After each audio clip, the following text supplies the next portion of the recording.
Hello, everybody, and welcome to the Long Island Hustle. With me today is Tawny, my co-host. Yay. How you doing, Tawny? I'm good. Thanks for having me back. Excellent. Of course. Well, now you're here to stay. I am here to stay. And she'll never leave And me. I'll never leave. I Hotel have. California. I went. Oh, on a dark desert highway. There you go. With us today, we have two very special guests. It is what I'm going to call the Pillars of Our Community episode. These I are love two very special guests, community and beyond. We have Lauren Budd with us, who is lots of acronyms, speech pathologist, MS speech pathologist, diagnostician. I mean, give us some more acronyms. Speech pathologist, 1, feeding therapist, 2. orofacial myologist, Oh, that's a lot. and pragmatic specialist. Wow. Dang. Yeah. That's impressive. That's super impressive. And she Thank does you. amazing, wonderful things for children, adults, and beyond. It is just amazing the things that she does. And we also have with us David Chemetsky, right? Hey, you Is said that that right? nice. Really nice. Hey. That's good. And David, from what I understand of you, you were like TED Talk superior. I don't know about superior, but I did a TED Talk about We're All Phoenix. We'll talk about it a little bit later. Oh, I do a bunch of other things. I'm also the Goonfather. You might not have heard that, but I heard about the Goonfather thing. Goons for Good. Yep. Something that you came up with. Amazing. And on top of that, you also just have so many other different things that you do. I know you dabble a little bit in comedy. So we just have this crazy jam-packed show. that's what Long Islanders are, right? That's what we do. We just hustle, man. We're Yeah. hustling around. So before we really get started, I just wanted to give a nod to our sponsor, Sip and Say. You can go to sipsay.com and use the code the LI Hustle to get 15% off your entire order. Or you can stop in on Merrick Road in Merrick, mention Sip and Say, and get 15% off your entire order. And today I have something very special that I'd like to share, and I'd love everyone's thoughts on. What I am bringing to you is sake from Arkansas. Oh, yeah. Arkansas, if you will. And it's really an interesting thing because Arkansas's main crop is rice, believe it or not. I did not know that. Believe it or not. So I got to meet the guy who actually created this, and he spent 3 years in Okinawa underneath like sake masters. I lived in Mm. Arkansas. So you know Was this. there lots I of was rice? stationed in Arkansas. I don't know. I went cow tipping. Were they tipped on the rice? It didn't work. It didn't work. Not for me.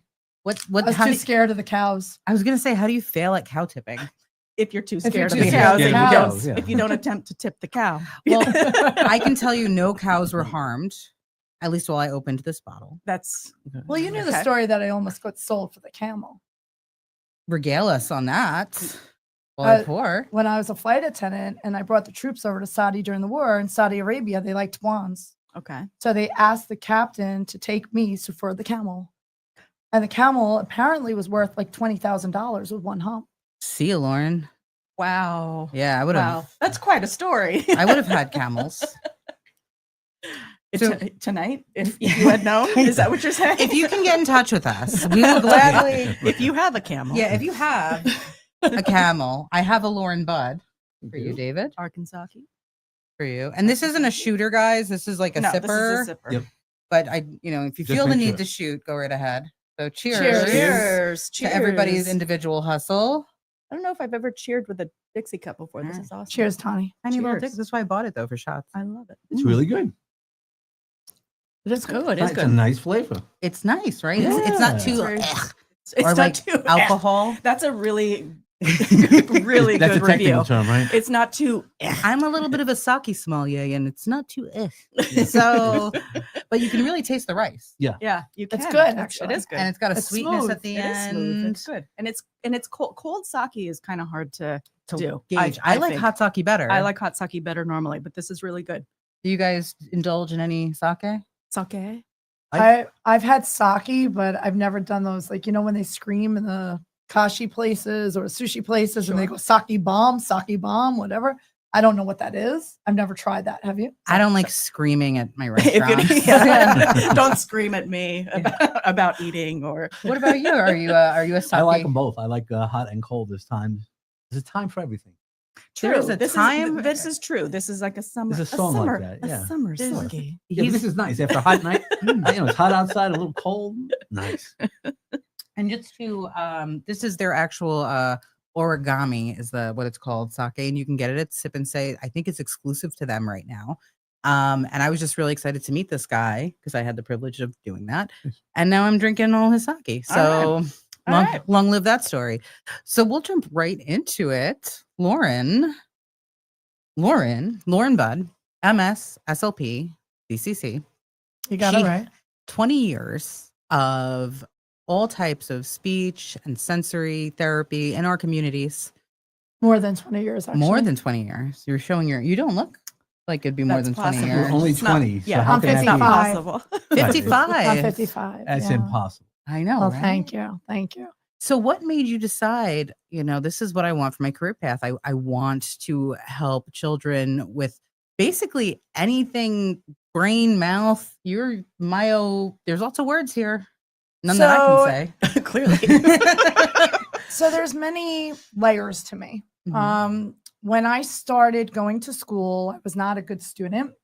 In high school, my mother was begging for me to graduate, and it was more about my social life. But it wasn't really. It was because I was struggling in school. School didn't come naturally to me. It wasn't that easy. Reading comprehension, I understood what I was reading, but for me to be able to write about it or to put pieces together, it wasn't so easy. Studying, test taking, hard for me. Math, they told my mother, give up.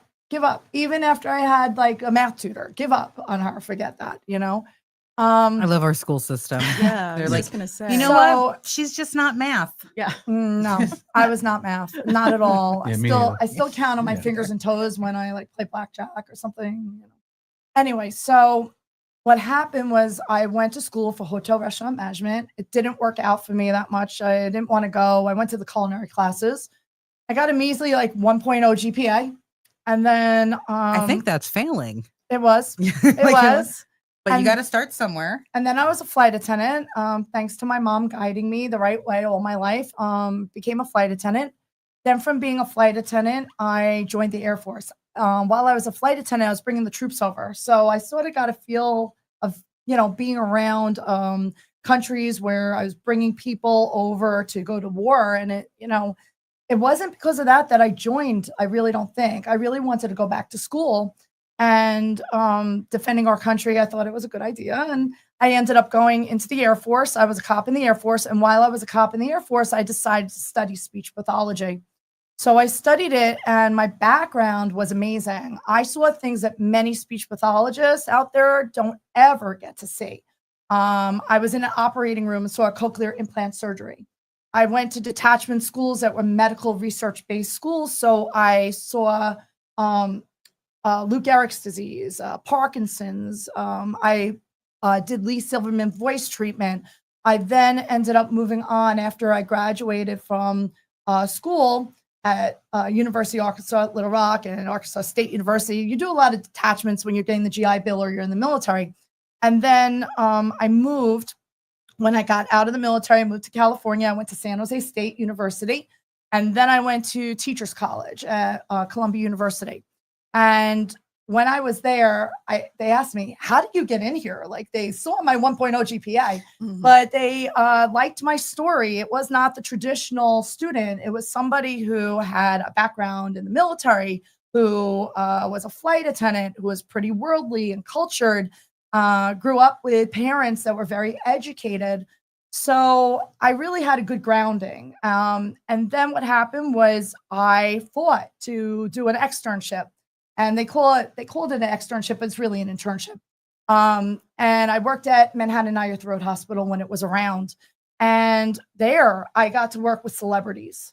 And I worked with voice disorders. Right now I have vocal nodules. That's why it's raspy. It might sound a little like sexy, like Deborah Winger, but yeah, it's raspy. I was gonna say. It's a new voice because I never shut up. Being a speech pathologist, you can't stop talking. It doesn't work.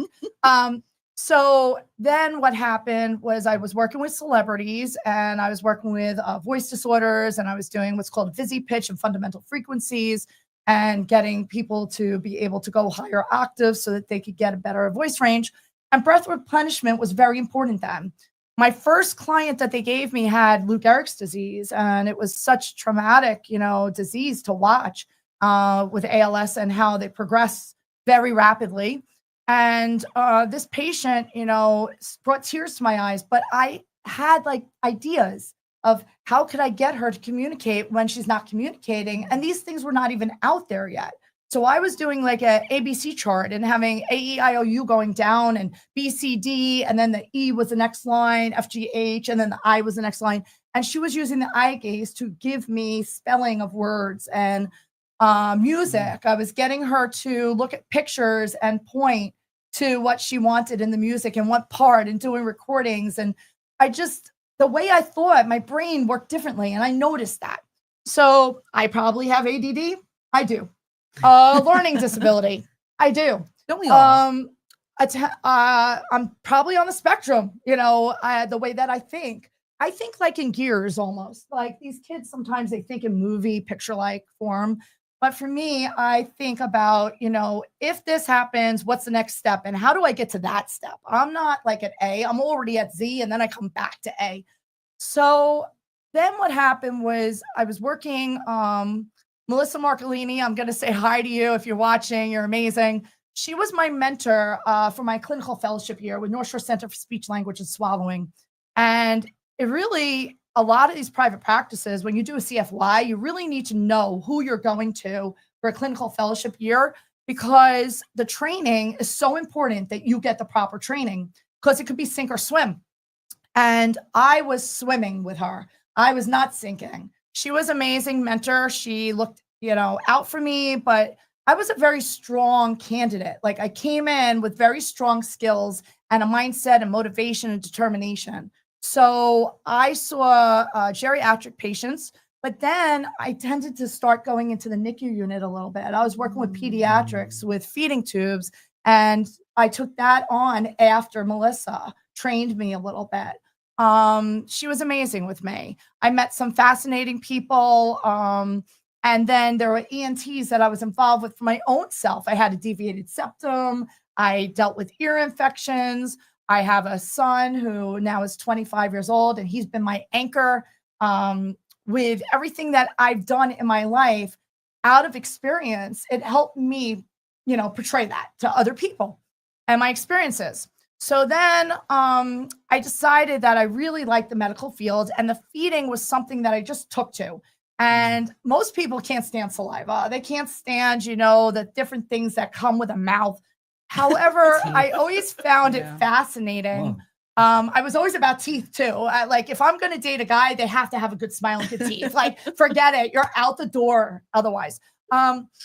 So I'm sorry, all these guys out there, if you're saying hi to me, but the ones with the good teeth, that's who wins. I'm going to stop you right there. Let's go ahead and play that video, a little bit about the feeding therapy, one of the many therapies that Lauren Budd offers as a service, and you'd be lucky enough to get in with her.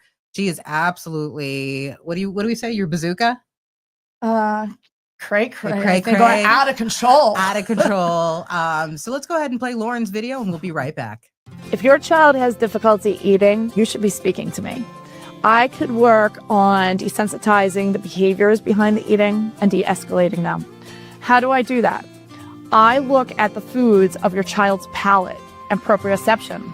Very different than a therapeutic environment, because they're going to work, with having you bring in the food to their place, bring in the snacks. You're not cooking in front of the child. You're not like having them part of that experience. I might be cooking in your home. I might be raiding your cupboards and refrigerator. I get them to start enjoying, exploring the repertoire of foods.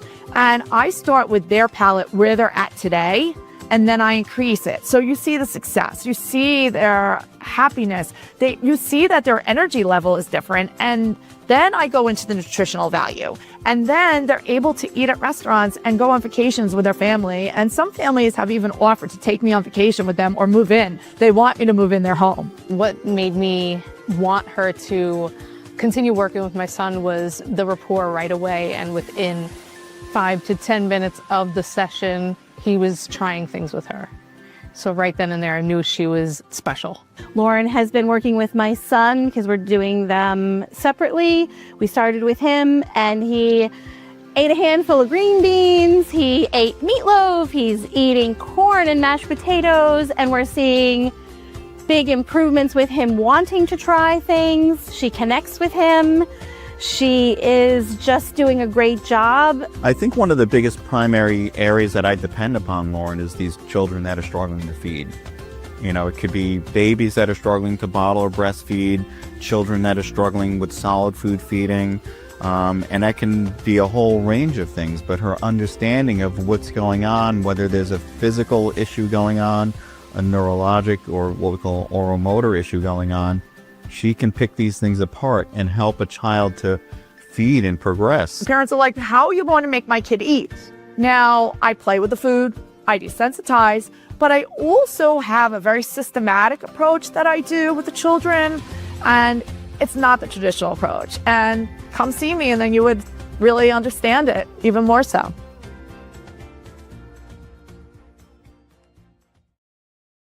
So that is just amazing. That's the long and short of Miss Lauren Budd, but she is absolutely fantastic. And there's so much more we have to talk about, but I do want to talk about this.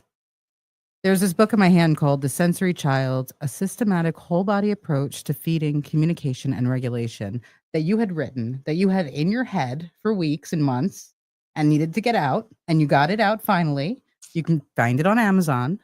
So what is in this book and what makes it revolutionary? It's a very niche book. I'm very proud of it. My ADD kicked in. I either flake out or hyperfocus. I hyperfocused with this one. I wrote the book in 3 weeks. It's just crazy to me. However, the inspiration of writing this book came from one of the children I was working with. His voice was not heard. He had to go to the hospital, autistic boy, beautiful child. Had to go to the hospital. He was sick and he could not communicate that he wasn't feeling well. And the doctors were just not listening. And I stepped in and I helped the parent, help the child. And when I was there, I kept on saying, please look at Strep A, look at this, look at that. And I was right after a lot of fights and having to deal with some pediatricians who helped me out with calling the doctors there. Dr. Jonathan Jassy, he's mentioned in my book. Having to deal with his office of concierge pediatrics. They were phenomenal and they helped me out at the hospital to try to get the doctors to listen more. They were listening to me after a while because they saw what was going on, but at first, no. This boy's voice was not heard. And then like walking him in the hallway to give him a reset, they told me I couldn't walk him in the hallway anymore. And it was really sad because he kept on pressing on that AC device, mom's car, playroom, go home. And he was trying to talk. He was trying to communicate, but he wasn't heard. So he was that inspiration where I said, I got to write a book. Like, I can't watch this anymore, that these children who they call them nonverbal bothers me because they're not nonverbal. They still communicate. So that terminology across the board, oh, is your child nonverbal? Are they verbal? I feel that nonverbal is a demeanor to these children. I feel misnomer. It should be that these children are able to communicate different ways. I feel that we should be calling it like speech output with minimal behaviors, things like that. So that we could identify these children not by numbers. They started then doing levels of autism, level 1, 2, 3. It really doesn't define what's going on. So it bothered me. And that's where it first started. I always knew that I liked the feeding aspect and doing the feeding therapy. However, I never really realized how good I was. It never came to me, to be honest. Like, I'm just usually a humble person when it comes to stuff like that. I don't take compliments very easily. Someone says you're pretty, I'm like, oh, okay. So for me, with that factor, like I was working with feeding here and there. I worked with feeding a lot when I was in the hospital, rehabilitation setting and all of that. When I started going private practice with my own private practice, which I started when my son was about 6 years old, and he's now 25, I felt that like I really, with the feeding, was hit or miss. I had a few clients, this and the other. I saw them here and there. I had a lot of speech clients. I had a lot of behavioral clients with pragmatics and social use of language and having difficulty like getting acclimated in the home or going to a doctor's visit. I saw self-regulation, dysregulation. I saw a lot of ADD. I found that everybody has processing issues in some capacity, and it's really your mental capacity of how you take it in and how you utilize it. So I felt like the system was just not hitting those areas. And everybody who I bumped into, whether it was an OT, a PT, a speech pathologist, ABA therapist, I worked with all these therapists.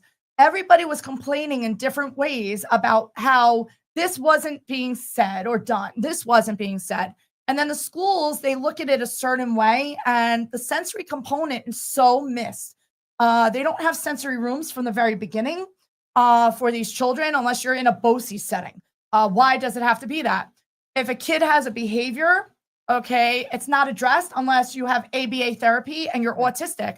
But what about if I have a learning disability and I'm having a bad day and I have behaviors and I can't regulate, or I have ADD, or I have a sensory processing issue?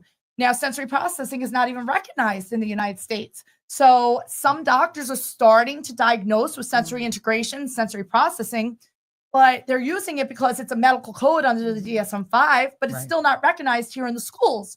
So my idea was like, you know what? I need something global. I use the word holistic the right way. Holistic should really be a whole approach with the whole body, with the whole mind, with everything. So I work from the thoracic cavity up, which is basically working with breath control, working with the diaphragm, getting everything open to learning so that the brain is open to learning so that children could process correctly. I started social groups over the COVID time. I decided, you know what? These kids are so far behind. I need to start something. So I started social skills groups. I take kids in the community. I do sensory-based learning. And She doesn't like kidnap children. Let me clarify that. She was like, I take kids in the community. No, she takes the kids out into the community to acclimate them. And it's a one, I love that. Yes. I happen to be a participant in that situation, not a kid, but my daughter. And she's just absolutely brilliant. So you did the social group, you do the camp. So I do the social group. I do Parent Me classes. Oh yeah. The Parent Me classes for ages 2 to 6-year-olds. So I'm getting them acclimated at a very young age. Early intervention is a great jump start, but we need to teach skill set. And skill set is very different than just going to a library for social skills or going to a social skills class. That's why mine are different. There's and that's why I take pride in what I do. It's very different than what's out there.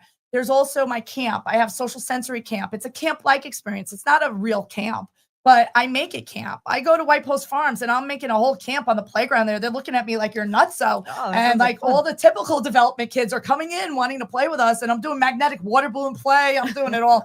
I'm running after them, chasing them. They're like, who is this lunatic?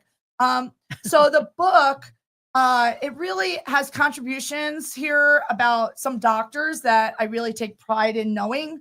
Dr. Scott Siegel, I have to do a shout out. Marina Milgram, you're phenomenal too. A lot of these doctors are phenomenal. Dr. Michael Dickhoff, Mendelsohn, Ben Som. Like I work with all these people. David Gold. I have prevented babies from feeding tubes. Okay, I had a baby who came to me who was 4 months old. 9 pounds. I fought with the doctors who were going back and forth saying feeding tube, feeding tube, feeding tube. The mother was like devastated about having to think that. I changed her bottle within the first day. I saw the baby the very next day after the mom contacted me at like 1 o'clock in the morning. She's texting me and I'm going at it with her. And and then I ended up going to her house. I said, Mama, I got you. No worries. I went over. She's like, really? I said, yes.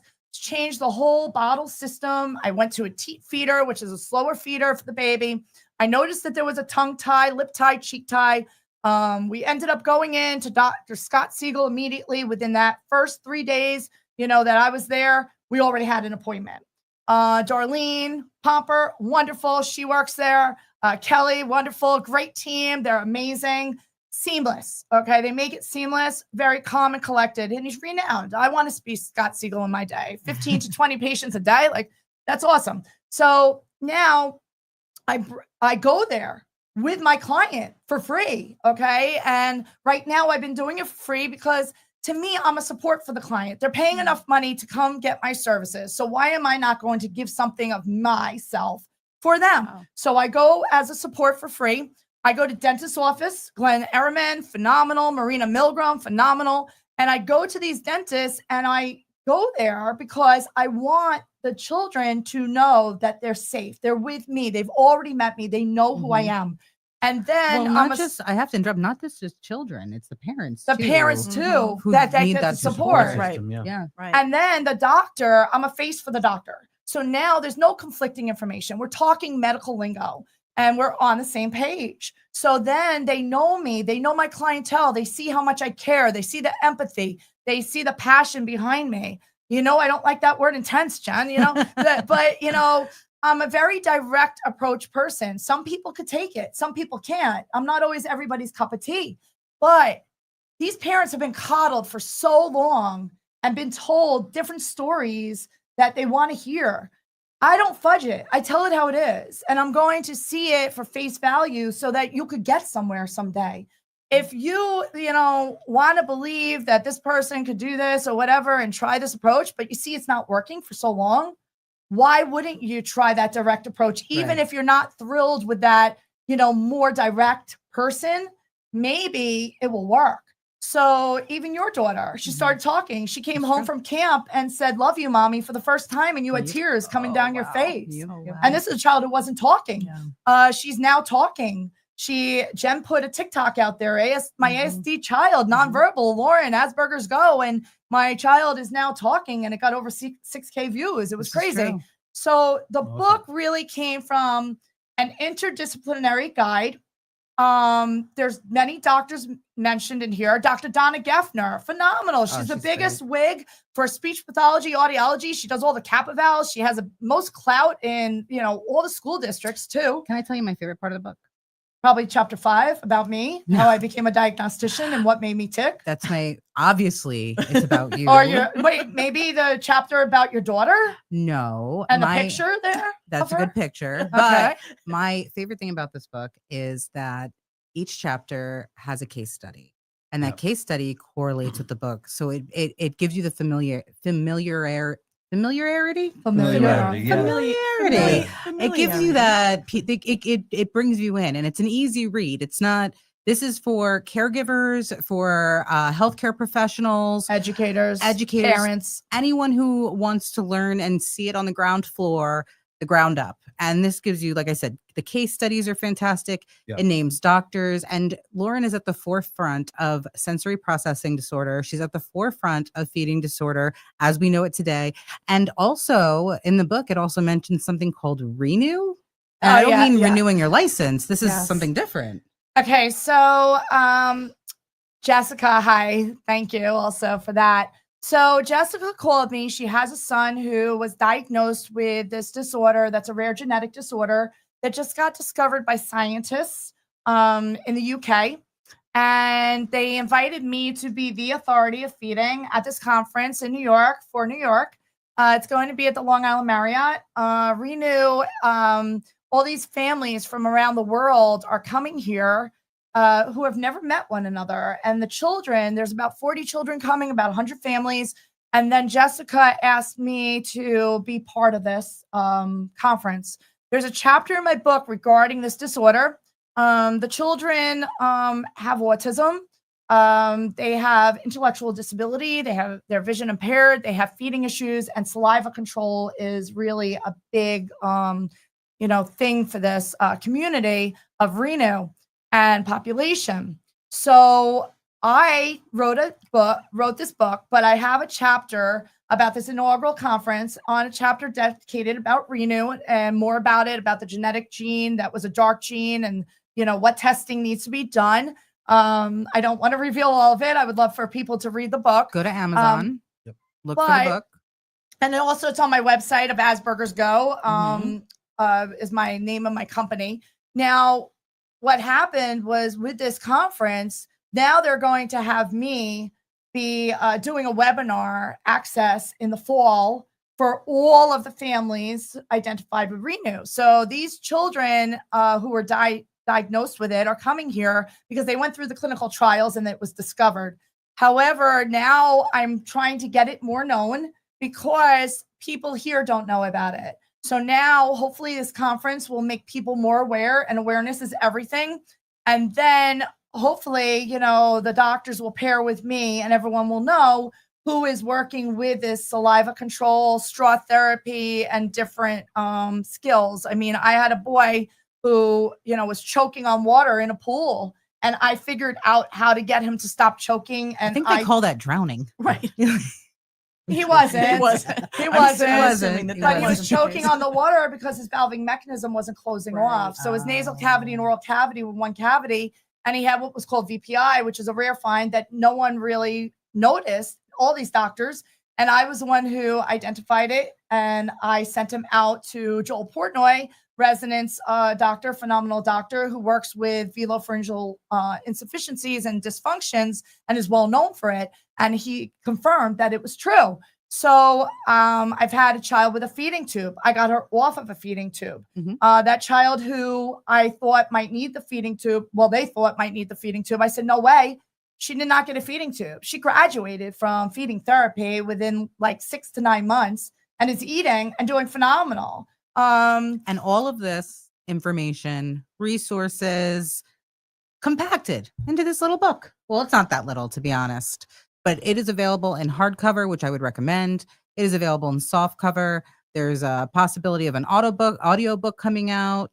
And you know, we could talk about Lauren Budd for 17 hours.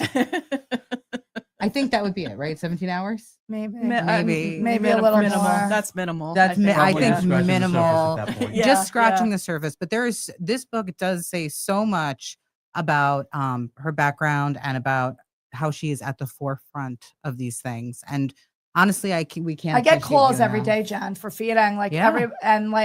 People are what, calling me for you. I'm like, what's going on? what bothers me the most out of all of it is that if a doctor sees that these children are growing and are a decent weight, they say, oh, don't worry that your child's not eating. It's just a phase. They'll get through it, you know? Yeah, I hear that all the time. And don't worry about it. Just put food in front of them. They'll eat if they're hungry. That's like the old school way. However, these parents are really, really struggling with food. And I had a parent call me today, say my child's on the floor saying I'm hungry. However, he's not eating anything, and it's because he's scared. So this ARFID thing, avoidance restrictive food intake disorder, it's real. This anxiety is real, and people don't know how to treat it. They think that, you know, force feeding is not what I do. Okay. People ask me, how do you get these kids to eat? I don't believe in forced feeding. However, you do have to get them over that hurdle and get that first bite in, which might look forced and appear forced, but it's only because you have to get that first one in for them to be comfortable. Decreasing anxiety is huge for these kids, and we need to know how to do it. So like Jen, like that shoulder girdle Mhm. hold Oh, that there we I've done go. on you, Mhm. you know, like that reduces anxiety, the spine holding right here, Mm. the getting the posture up, you know, all these things are so important. The warm hug. And the face, you know, facial, doing all these things, it's very important. Mhm. But the tongue tie, people are not assessing it correctly. Okay. They're looking at a child a lot of times sitting in a chair, 45-degree angle, or like, and looking at them straight on. Really, the child should be laying down flat and you should be behind them, because then you could see how they overcompensate with using their chest cavity, using their mandible, elevating their jaw to get that tongue to raise. So there's so many things that I do that are not the traditional approach. I don't do the SOS feeding approach. I pull in some of the olfactory and the senses because it is important. Janine Stein, another person mentioned in my book, she's wonderful. And Tony Ann, they're wonderful, and they're myofunctional therapists. Okay. And she owns Long Island Speech and Feeding. However, my approach is a little different. And Janine, she does refer to me and I refer to her. Right. We have a working relationship. And just because we do it differently doesn't mean that there's anything wrong with that. It's a different approach, and it's a It different takes a village, perspective. different folks, different strokes. I'd rather have a collaborative approach with all my doctors. If my doctors are not going to want to talk to me, who my clients are going to, then to me, that's not the way I want to work. I'd rather be on board with everybody as a team approach. That's the best service and best practice that you can follow. I have to say, the one thing I've been noticing throughout you speaking that's really phenomenal is it just sounds like this is just not work for you. This is just It's this passion. It's passion, and it all just comes very naturally and is organic for you. Which I is told you, amazing. I'm on the Mhm. spectrum. My brain just goes different places. And we like where it's working. going. Working to your favor. It's working. It's working. That's amazing. Speaking of working, we also have the wonderful David Chemetsky over here in the corner, who's been ever so quiet, but that's not the David I've heard about. No, I'm not quiet at all. You know, you just got to get to know me. I'm a little quiet and shy at the beginning, but when I warm up, watch out. All right. Let's go ahead and play David's video and watch him warm up.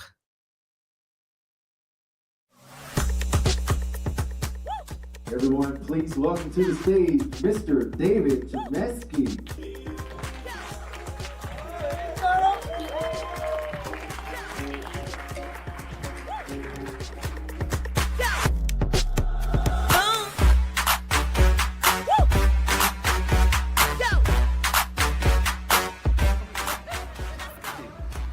What? I'm moving out of the way. Don't worry about it. Look at that. That felt good. Yeah.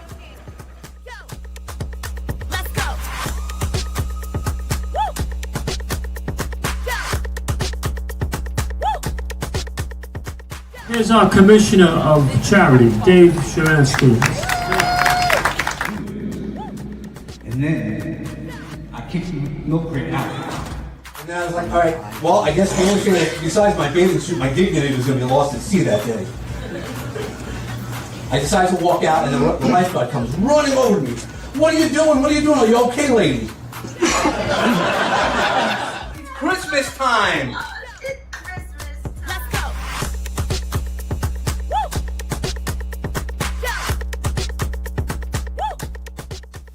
We all have resilience within ourselves.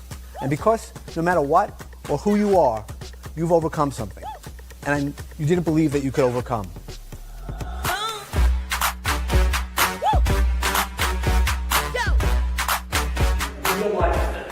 Feel it in your toes and get it out your mouth. Let it flow through you.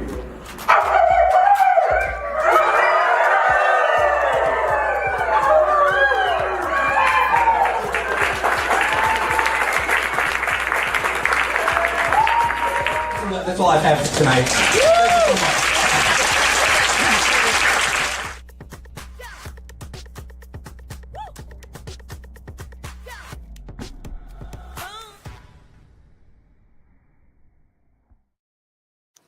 How do you feel about the color teal?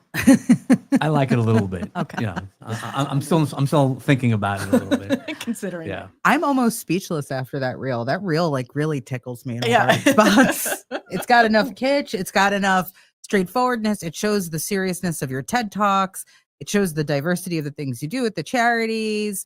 It shows your humor. Your humor, the color teal, even a teal Santa suit. Teal Santa suit. I'm Teal Santa. That's a lot of teal, man. Yo, yo, yo, yo. I didn't know he was also hip hop Santa. No, That goes with the now we teal. I'm know. from Brooklyn, so you know, instead of saying "ho," I walked into a room one time, and then all the kids are like, "I go yo yo yo." They go, "No, Santa." And I go, "I'm not Santa. I'm helping Santa out. So I'm from Brooklyn. We yo yo yo." And the kids felt great because they were in Brooklyn, so they kind of heard the accent a little bit. I love that. And is that for part of the Goons for Good? Yeah, it's all part of who I am. I mean, you know, I have a nickname. I have a bunch of nicknames. One of the nicknames is just Uncle Dave, and how I got that is when I was a recovery coach.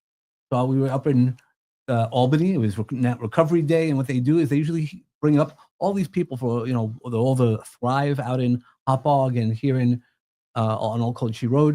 You know, they all come out there and they all ask for funding, and what happens is the politicians don't listen.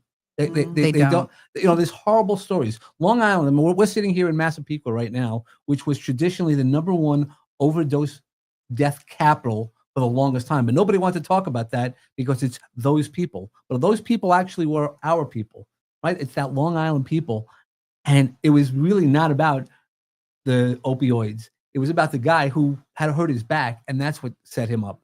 That type of recovery. So we were in this room, and all these women are hearing stories about their child, losing their child. And I can't imagine it. I never hope to experience that at all. But we were talking, and I've been in a lot of meetings. I have some corporate experience. And sitting there, I see the politician tuning out. Oh yeah. you know, and I go, no, no, no. One of those E.F. Hutton moments. I don't know if you guys know that reference. There was that TV that commercial. And I was like, this is really horrible. And the woman wanted to hear her story. And I did cut her off. I said, give me a second. I will hear your story as much as you want. And I did afterwards. I go, but this is not what it's about. If you don't get us funding, we're going to be here every year hearing the same stories. Yeah. You're tired. Even in the 10 minutes that we were in your office, you're already tired of these stories. So let's not turn this into anything that's just the white noise. Let's take that to the next level. And I walked out of there and my friends were like, how'd you do that? Why'd you do that? And one woman walked over, my friend Stacy Simbram. She was like, you're Uncle Dave. I go, what does that mean? She goes, and they all kissed me. And then this woman who wanted to tell a story. We don't want any of the losses to take over or get lost in it, right? Especially when it's personal. Yeah. You know, all those stories that Lauren talks in her book and everything else, it's the personalization. That is really where it goes. And that's where I heard her story. Yeah. And I remember the stories. I remember those stories that I hear or being part of the stories. And I knew that no matter what I did, who I am, you know, the great thing about, you know, me wearing teal suits and things like that, it does catch somebody's eyes, but it also sometimes comes up. I remember a boy in New Jersey coming up to me, why are you wearing that teal suit? And He has glasses. We Yes, noticed his we- glasses. I do have to. I We do have love to. them. And you guys can't see at home, but he also has a mullet. Like most friendly guy. Well, I don't know. At first, maybe a little like, that's a lot of teal. But then he starts talking, and you're like, this guy. Like you could just tell you do go to bat for people. I do got a bat. Yeah. Like my podcast, Peace, Love, and Bring a Bat. All right. You guys might have noticed I have a little bit of a New York accent, just a little Just bit. a little. bit. And Bada you know, bing. I do a lot of holistic work. I learned a lot of things. My bachelor's degree was in behavioral sciences, but that being said, I spent most of my career in law, which is not known for its open-mindedness in terms of reducing stress and things like that. So I kept on working on it. And when for me, the pandemic was eye-opening, and it opened so much for me. And I had my podcast, Peace, Love, and Bring a Bat. I love bringing peace and love. Everybody understands that definition. But the bat, and with the New York accent, they're always thinking you're going to beat somebody up. For sure. I mean, I have a bat. I didn't want to bring props or anything. But for me, the bat is about taking that swing. And if you've ever swung a baseball bat, it's when you hit that right spot. It might not be a home run, but that sweet spot. When you hit that sweet spot, there's magic right there. You know you did the best you could do. And that's what I aim to do. And that's what that video is. All of those is challenges. People, you know, the funniest thing about public speaking is people go, I would rather be in the box at a funeral than speaking at the eulogy. And I'm like, why? I want people to know who I am, what I do, and why I do it. And that's the really part of me where I've walked into this beautiful journey between the charity work that I do and the stories that I have. I mean, the stories like in Lauren's book, that's what really makes the book, is hearing those voices. It's not, we all have a voice, and how do we get it out there? Right. And I've been lucky enough to be a ghostwriter for times. And you know, I'm working with right now an 88-year-old Holocaust survivor. Whoa. I'm writing a book. Her family escaped Antwerp in Belgium right before. She says she was on the last train out of Antwerp. She was 4 years old, so we're not really sure about the last train. But that feeling, we know what that feeling looks like. And all of a sudden, we're drafting up the book, and she starts crying. And I said, okay, we can stop for today. She goes, no, you've just healed me, because among the resources I have, you know, like as Lauren was showing earlier, if you touch yourself in a special way.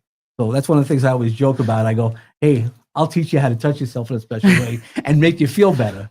But That is a really special skill that you have, to go from I'm writing a book with a Holocaust survivor to I will teach you how to touch yourself. Yeah.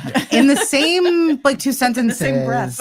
You have that's amazing. Like, yeah, and it's just And it by works. rubbing your hands. So, you know, it always is. yeah, it's always your hands. But I will say that you do that, and I can explain the science, and I learned all these things, and I've worked in the most extreme circumstances, helping people through recovery. I became a certified peer recovery advocate.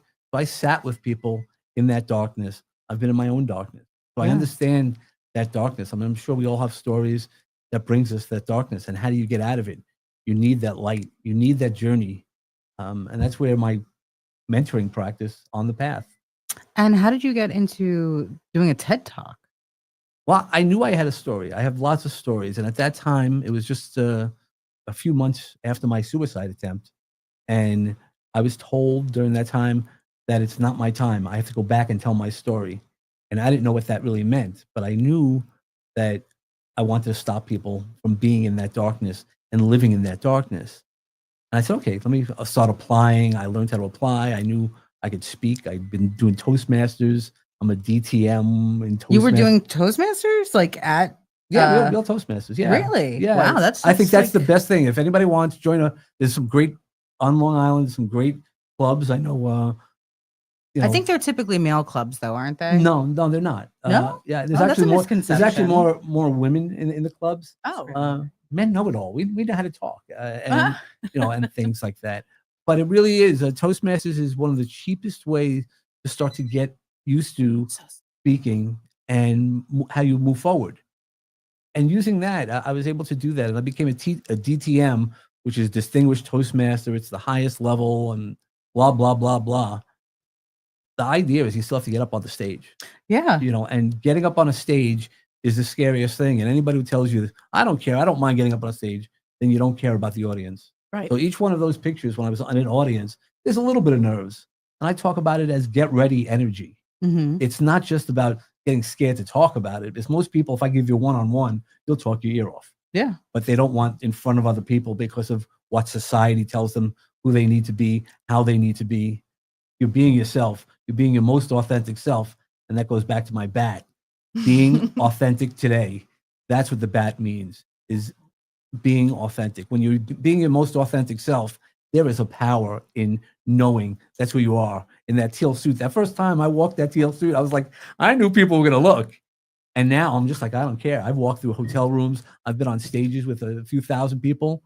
And man, I know who I am. Mhm. And And you're not afraid of it, which is something that both of you as advocates are not afraid to show people who you are, no, And I think that's something really great that both of you possess, but especially, I mean, you got David coming out with some looks, man. He's got some fits.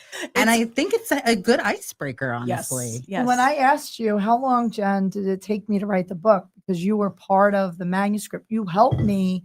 You didn't write it for me, but you helped me with like getting it rolling and knowing the people and your friend, and all that. And when I said to you, how long did it take me? You're like, 3 weeks. And I'm like, how did that happen? And you said, because you're scary. it's I your started focus. laughing when you said, because you're scary. And it's not that I'm scary. It's just I have a direct approach. And okay. When she wants to get something done, she's very driven. yeah, well, I've helped people write books like that. I mean, I wrote my book. One of the Where is your book? Yeah, they're on Amazon. Oh, actually, I have one that I'm giving to Lauren afterwards. My first book. So the first book is called When Your Heart Says It's Your Time to Soar. And it's some personal stories, but I also have these questions that I ask, these Pathfinder perspectives, where, you talk about your first love. Everybody hopefully has had a first love. And what do you do when you might have lost your first love? Or are you still treating that relationship you're in as your first love? It doesn't matter if it's your first. How are you treating and how are you showing up? There's a lot of questions in it. And then at the end was a picture that I took of my mom. Actually, it's her birthday today. Happy birthday. Yeah, well, It was my she mother's passed. birthday on Oh, Sunday. Yeah, I'm but sorry. at the end of the book, well, thank you. We still celebrate her, right? She still, Yeah, she still was sure. born. She's still here. And at the just end different. of her life, I'd gone down to Houston to visit her, and in my book, there's a picture of me holding her hand or I holding my mother's hand, and I don't know if you're all mothers. The first heartbeat we hear is our mother, and so I have some other books, and so that was the first book, and then the greatest story is my book Redemption. Just the first time I did a fiction book. I was just in a bad mood. I was like, all right, and I also wrote it in about 3 weeks, and I went out and I went on a trip to celebrate my mom with my children after she had passed. I said, let's go on vacation this year. I published the book, and then I left. I come back, and all my friends are like, it went #1 in Amazon. Oh, Yeah, I go, yeah, it's okay. I didn't. I some was people- spending time with my fam, but that's cool. Yeah, Yeah. yeah, but it was cool. But the funniest part about that is one of my friend's daughters called up. This 12-year-old rambunctious little girl started asking me questions. She goes, now what's going to happen? Now, Yeah. I had not planned on book 2. So I'm in the process of writing that. But it's one of those things that it's amazing when you listen to people, what you can hear. And I had an idea of what I could write about going forward. But now, after that little 12-year-old girl, I know exactly at least what one part of my audience She gave you looks the like. 12-year-old degree. Yeah, so She was like, and I broke who, what, when, where, now? You know, Saturday when I took Yes. the children out for the social skills group, I took my older group out to ShopRite and we went grocery shopping and we went through a scavenger hunt of grocery shopping and all this and packing and everything else. That sounds like my personal hell, but go ahead. And one of the girls says, why aren't we in the book? Where are we?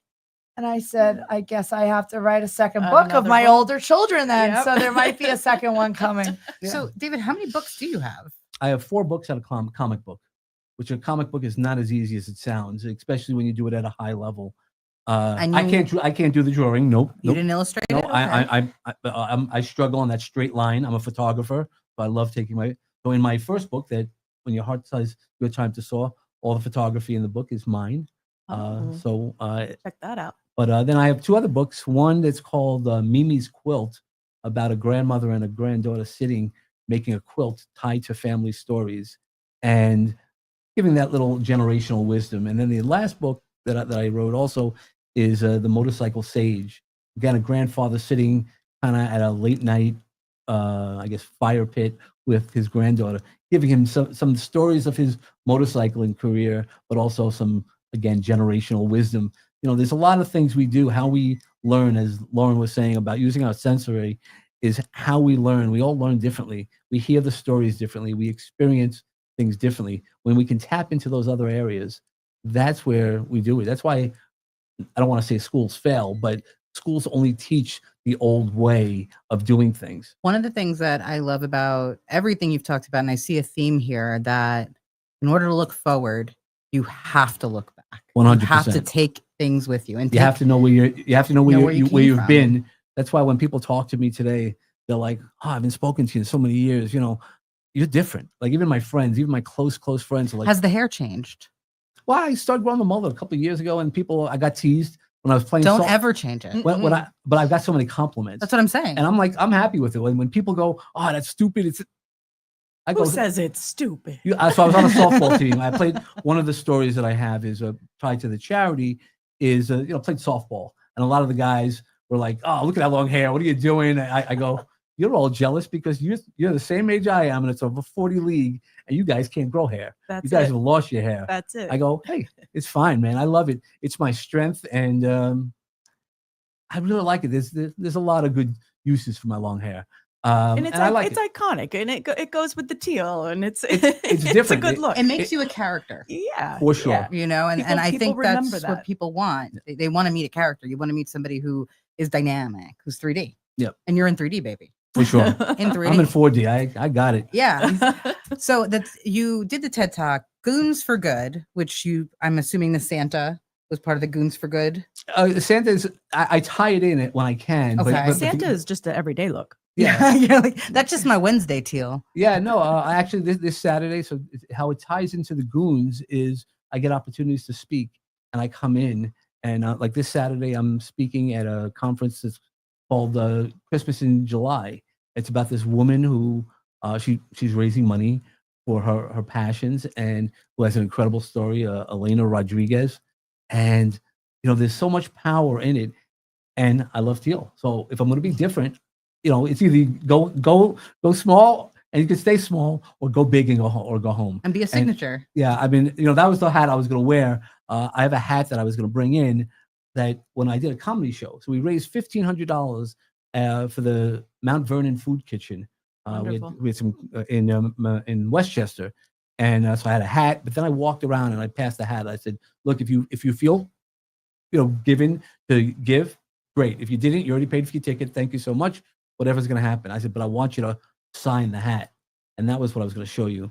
Is we had a room full of 100 people, sold out show at this church, the little Lutheran church in Bronxville. 100 people. I was one of the, I always say 6 comedians and Dave. But so we sold out the place, and we were able to raise money to help people, the Mount Vernon Food Kitchen. And I love to help out on Long Island. I mean, there's a million organizations. That's where Goons first started in a way. It started from the recovery space with the group, the 501c3 healthspan.us with Stacy. When I first met Stacy, she goes, "I need you. You're going to be working with me." Okay, great. All right. Yep. And that's how it started. We were helping get as many recovery coaches out there on Long Island, and we were lucky enough to train a bunch of recovery coaches. And the recovery space is difficult, and there's a lot of people fighting for those money, the government money, and the little guys don't get it. It doesn't go down like the work that Lauren does.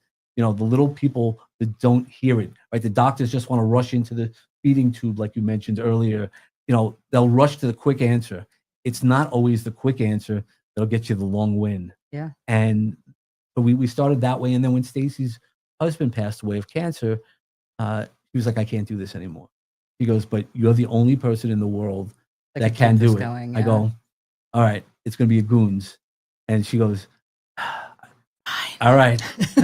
All right. And I have, so I have my co-goon, the co-founder, also my friend Morris, who's another great story.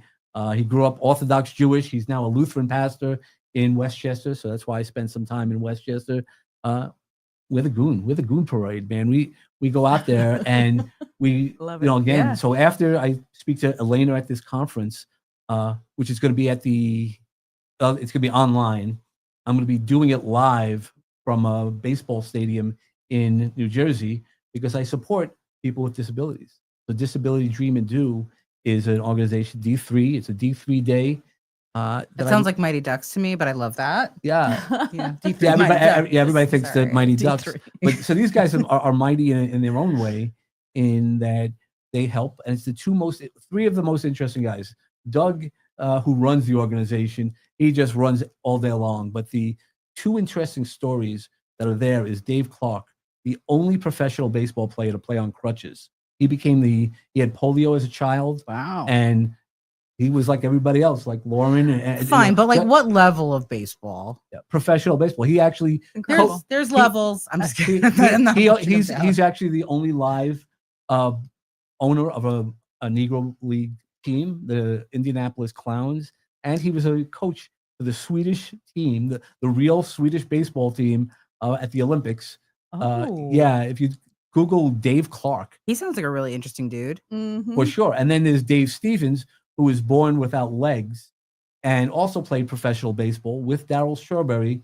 And if you look at the movie on Netflix called The Saint of Second Chances, there's a little clip where Dave Stevens is in there.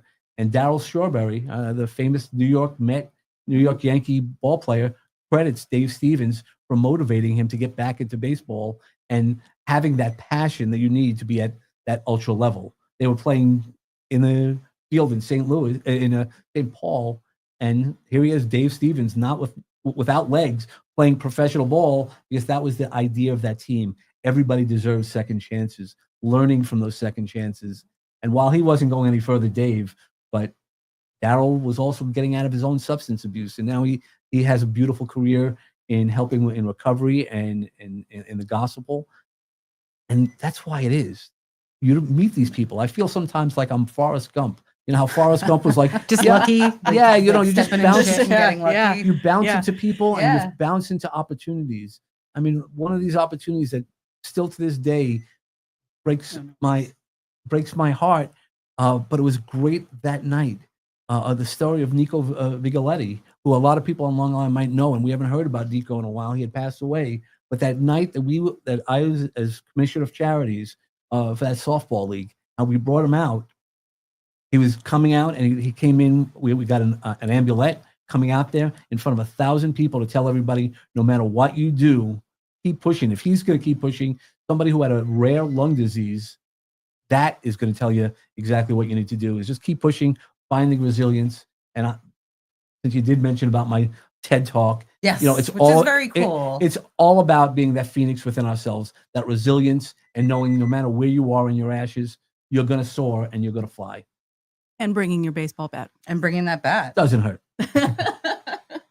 Amazing. I think everything you're doing is so phenomenal. I apologize. I actually just had this like chest meter on recently, and they're like, don't worry, the battery's good for a week. They too.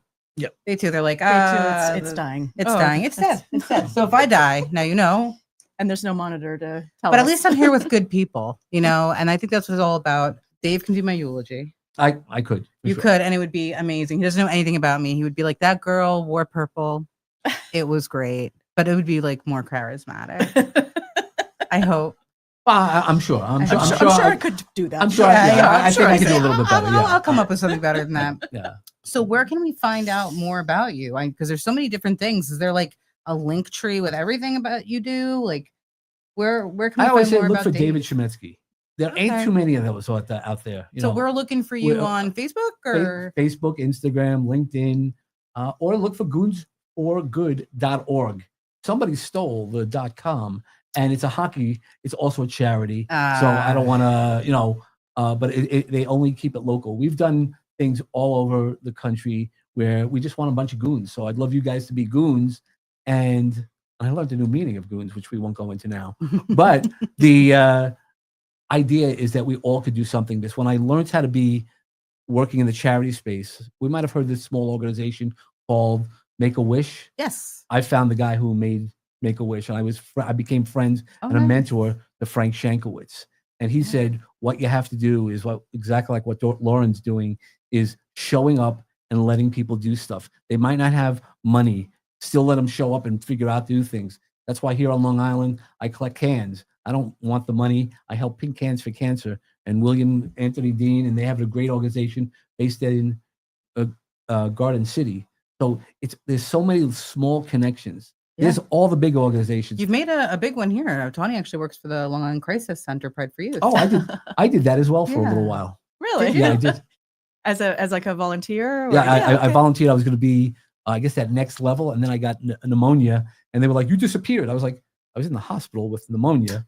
Sorry." Could still make a phone call. Yeah. Shoot a text. Yeah. I'm kidding. Yeah. So I was like, "All right, I'll, It's a every big place has a time." commitment, Yeah. yeah. No, it is a big commitment, and I respect that because again, I know what it's like to be in that dark space, and now coming through some of that dark space, all that stuff that you just mentioned, the books, the TEDx, was all post-suicide attempt.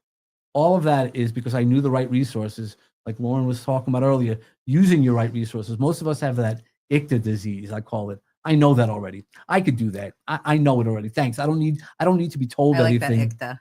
Yeah. I know that already.